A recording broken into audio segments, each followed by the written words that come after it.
Hello and welcome to this week's bonus recap episode. Yay! I love this segment. Yes, of all of our favorite personal development podcasts wrapped up into one, we are going to recap it for you and give you our so fired spin on it. On what? On Earn Your Happy, Empower Her, and Powerhouse Women. Excellent. Which one are we going to start with? What do you want to start with? His and Her, Earn Your Happy? No, let's start. No, Okay. Not that one. No, Powerhouse Women? Yep. Okay. Like, why did I even ask? There's an order. There is an order. Okay, so this week on Powerhouse Women, the title was Mindset Habits of 6 and 7 Figure Earners. Yes. And there is basically 3 habits of successful people and what successful people do to have all the money, all the experiences, all the happiness, like all the outside appearances of what success looks like. And she had 3 takeaways. So the first one was taking action a lot faster and willing to fail forward. Number 2, investing in the person that you want to be 1 year from now. And then number 3, so that everyone is still in imposter syndrome and they're still afraid all the time, but they work on their mindset 10 times more than on the strategy. So well said. Yeah. You understood the assignment, that's for sure. Yeah, I really liked that episode because I was like, yeah, how do I get to 7 figures? I liked it. I like her cadence. I like the sound of her voice. What my takeaway was, if you could sum it up into one word, it's fear. Yeah. Like that people 6 and 7 figure earners, somehow they're better people than us, right?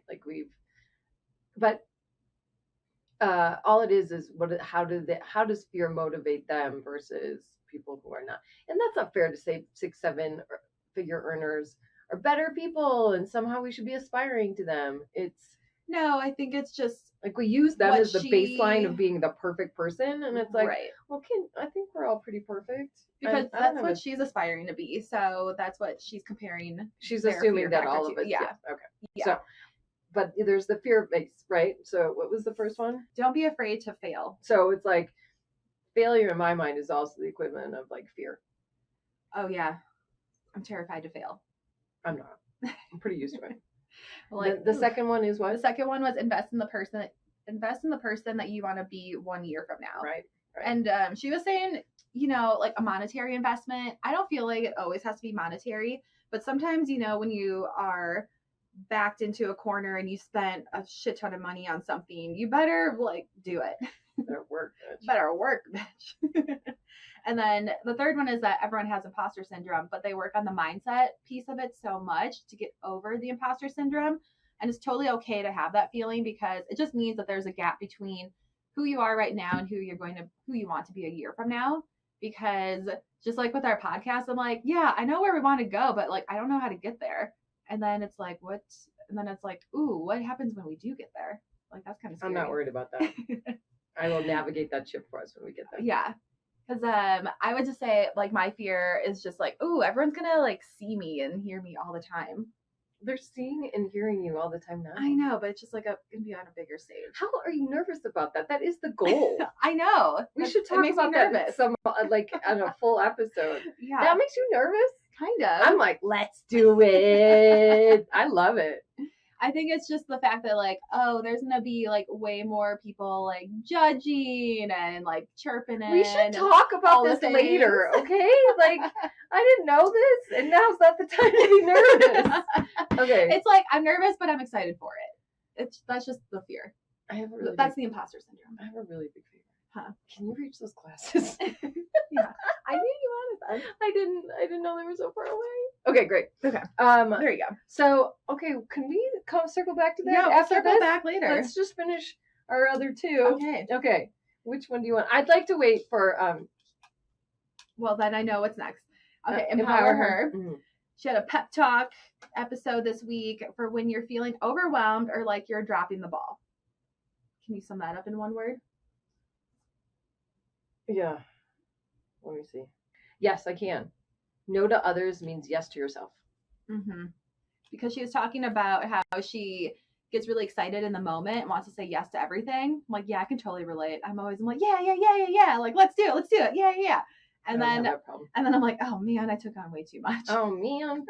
Oh, man. Now what she did say was, I want to work with everyone that reaches out to me. They mean something. And, so So Fired Here says, have you ever reached out to collab with your favorite podcaster only to find out that they're too busy or not in a position to like collab with you? Well, you're in luck. Because we at So Fired are not. We don't have that much on our plate, and we will collab with everybody. So contact us. You want us to promote your book? We're happy to do it. Like, we are accepting all invitations and offers to collab. 100%. That's what we want to do. Also, if you become our best friend on Patreon, you can be on the podcast, and we will do a one-on-one call with you. Great. So, okay. Quick plug for the channel. Oh, also she said, we love this quote. How you do one thing is how you do everything. We do like that quote. I love that quote. She hates that quote because then she feels like she's letting someone down or disappointing someone. And I get how it can feel like that when you're going all in on one thing and something might feel like it's left behind. But I'm still giving my all in whatever comes secondary. I use that as an internal motivation. Mm-hmm. I am more inclined not to let other people down, but I will let myself down. So I'm trying to hold myself equally as accountable as I do to others. Like respect myself as much as I respect others. Okay? Oh, let's get to this one. Let's get to it. Okay, and last we have Earn Your Happy. It's a his and her episode. I like to call it she shed because I can't say. He said, she said. The tools we use to refocus our energy on bringing a vision together. That was the episode. And your thoughts? What are you? You want me to recap it? Uh-huh. Okay, so Chris was like, oh my God, I can't even. You guys, come on, you guys, the Hearters. I love you guys. I want to be your friend. But who are you talking to? You're not talking to regular folk. Okay? Lindsay's going to give you the a very cerebral recap, and I'm going to give it to you the way in which I think. Oh my gosh! Okay, so Chris does this thing, the summer slowdown. He works really hard all the other months of the year. Then July and August, it's slower. And he's like, I had to work. I can't even say it. He's like, I was so mad about how much work I had to be doing. I had to work really late. And for 3 days. For 3 days. And this house, there's so much work to get the house together. I love those problems for you. In the lake house. They're not talking about their new ranch home in a very suburban. They are talking about their new lake house that brings them so much joy and blah blah blah. Oh my God. What was the best comment? I can't I am dying. What was her best comment? Well, this is my best comment that I heard from her, and she was like, when you visualize, you better visualize the shit that goes along with your vision. Okay, which is what I want to say. Yeah, I'm going to finish this off, and then I'm going to jump in, and This is my recap. My best quote from her was, "There's not DoorDash out here. We have to make the food, and we have to use dishes. We have to use dishes." I do forget. And he's like, "We're doing dishes every night." It's people. Who are you talking to? It should be a podcast for celebs. Because I can't relate. I want to be your friend. I wish I 100% want to be your friend. I want to relate. Lori's been my favorite podcaster for the longest time because she's also a Midwest gal. And I would love to also have these very first world problems of no. These are 1% problems. 1% problems. Maybe 0.5%. We have to cook every day. There's no DoorDash out here. Okay, are you done recapping? Yep. Okay, here's my recap. Ready? I got a real chuckle out of it this morning. I texted to myself. All right. Yeah. My only recap was just remember that when you want to have a really big vision, you want to accomplish, there's a lot of shit to do along the way. Okay.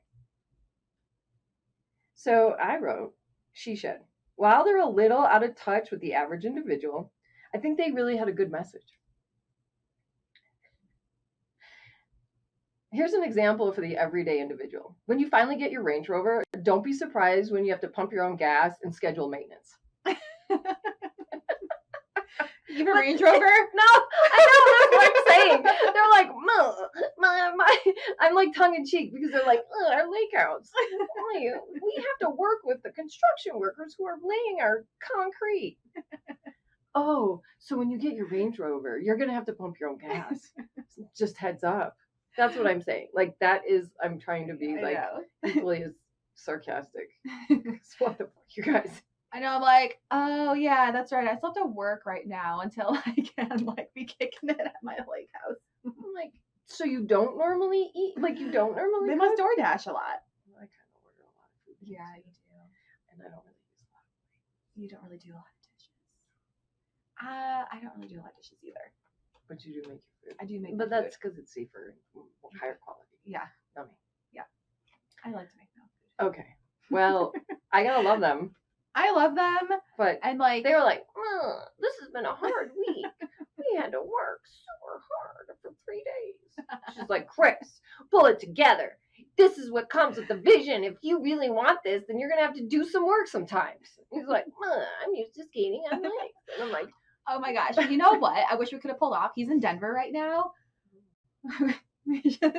Hey Chris, come on over to the clubhouse. Come to the closet, buddy. I'll make you room. He'd be like, I don't go into closets. I only meet at the Four Seasons. What is he doing here in town? There's a mastermind that he's in charge of that's meeting this weekend. Oh. Mm-hmm. And our other favorite podcaster, Keisha, was speaking at it. Oh, they are all close. All close. So, I mean, as much as we're like kind of giving everyone shit, no, we still want to be friends. It's a jest. We do this because they are our the people we look up to and admire. Yeah. Mm-hmm. And hope to be them. And hope to be with a lake house and not cooking and having so much on our plate that we can't help others. Hopefully there's DoorDash by that point. And if not, that's fine, I guess. It's fine. We'll bring in a personal like, I want to know what their real lives are like. I don't know. They're non-lake house lives. Yeah, non-lake house life. Anyways. I hope you guys should really listen to He Said, She Said, because that is a hoot. It is a hoot. You should listen to all of them. Yeah, most definitely. Yeah. I actually give Lindsay like 2 thumbs up. This week, she added a lot of value. Thanks. Yeah. Yeah. Yes. Oh. You did. Uh-huh. I was like, Lindsay Schwartz from Powerhouse Women or Lindsay Both. Smith? Oh, all okay. Lindsays. Okay. All right. Well, okay. What do you think? Well, that's our recap for this week. Yeah. Stay tuned for next week. Okay. Yeah. Fun times. Yeah. All right. Bye.